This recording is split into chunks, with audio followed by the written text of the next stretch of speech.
What's going on, y'all? Thanks for checking in with Callie. Please like, subscribe if you haven't already. So this series has been lived up to the hype. I would say the first two games, I knew this would be the best series in the playoffs. I mean, it really wasn't hard for me to pick that because the so-called best player in Jokic, which I think he is the best regular season player, but the best playoff performing player of all time to me is Kawhi Leonard.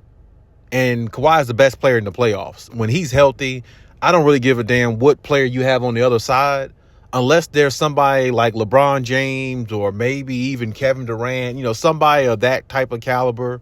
And I'm not even sure. I never even thought they were better than Kawhi Leonard in the playoffs, but there's really no answer for Kawhi in the playoffs. He is the best playoff performer I think we've ever seen. I mean, his winning percentage has always been good. He's always been able to ramp his game up to another level that other players can't. And when Kawhi ramps his game up, it's different than everybody else's. If you say a Kevin Durant or somebody like that ramps their game up in the playoffs, well, that's mainly just offensively. Kawhi ramps his game up in the playoffs. That's both sides of the court, offense and defense. Now, Kawhi may not be looked at as the player that he was defensively in 2016, 2017, because he's asked to score more now. But his defense is still damn good. Better than most players' defense now that might even be looked at as a defensive player of the year possible candidate. His defense is still that good. His defense was just meddlesome back in the day where it just could not be touched. He was so dominant that he was looked at as the first or second best player in the league, and he was only good on defense. He wasn't even that great of a scorer then. But that's another story for another day. But Kawhi Leonard is definitely the best playoff performer, and honestly, he's the best player in this series. I think Jokic is good because he's going to put up a lot of stats. And don't get me wrong, like Jokic's stats is good. He's a great player, but I feel like Kawhi's impact on this series is going to be a lot more bigger and more detrimental and just more helpful to his team, I should say.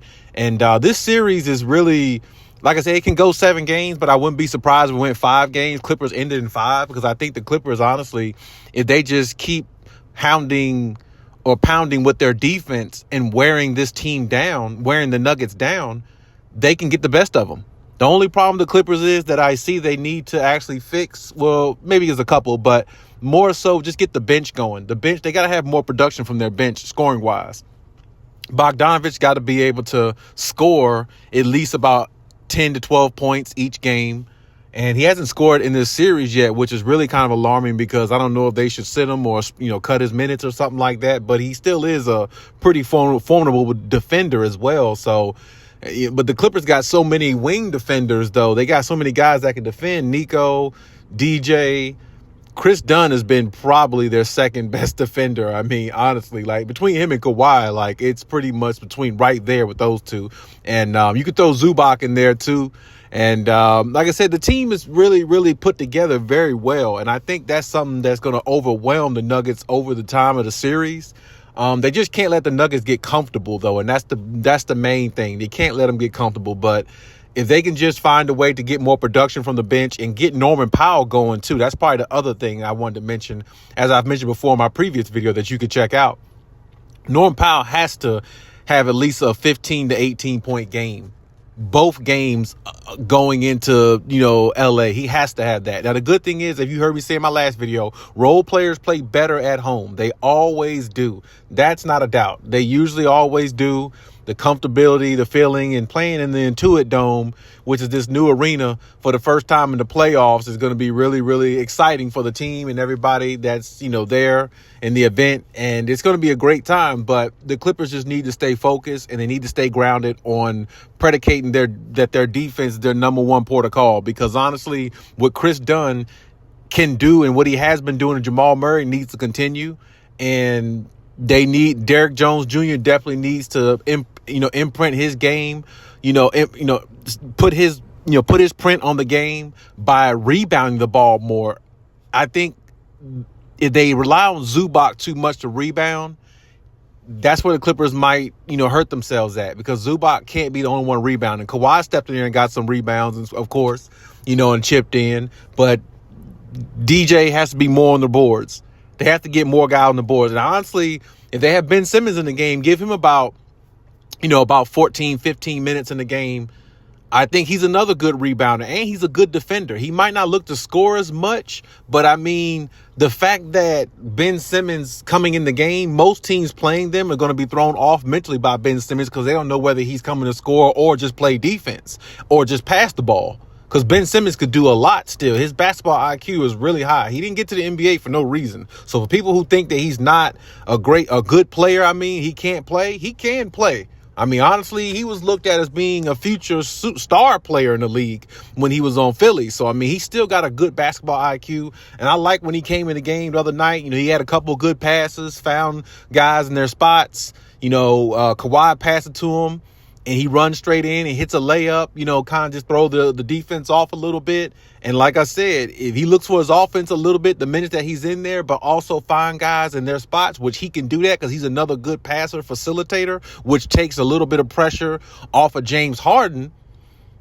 I feel like that's a huge plus for the Clippers. Huge plus. So, I mean, the Clippers really got the better team overall to me.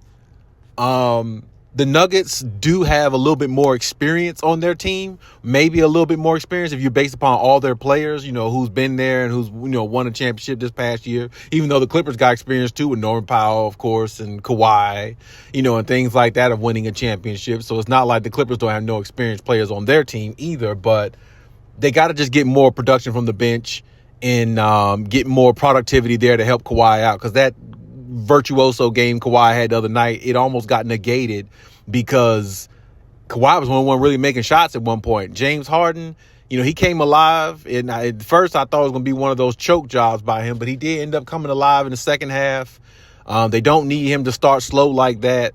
They need him to get going right in the beginning, not start slow, because it really can mess up their offensive rhythm. And the turnovers, the Clippers got to take care of the ball a lot better against Denver. Denver is a championship squad, and turnovers, whether you're playing a championship squad or not, turnovers can get you beat, especially in the playoffs. So, I mean, they got to come out with more sense of urgency in that area, and Tyler's got to find a way to get more out the bench. I mean, Bogey has got to score. Got to get more out your bench. Got to have a little bit more balanced scoring, because you can't expect Kawhi to just go out there and have virtuoso performance like that every single night, which, honestly, he can. Not saying he can't, because, I mean, Kawhi is just that great of a player, but we definitely want to, take a little pressure off his body and his knees and have other players contribute as well to, give him a little bit of a break. So hopefully everything works out in that favor. If it does, the Clippers will, be dominant at home, and then they'll go back to Denver and still, take one more and then end the series, hopefully. So it's been a great series in the first two games. I can only imagine how it's going to be going forward. It's been a nail-biting type series, back and forth, overtime. It's been the best series. And honestly, Kawhi has been the best player in the series, if you ask me. And I believe he will continue to be the best player in the series if just need everybody else to follow along. And the Clippers will be moving on to the next round.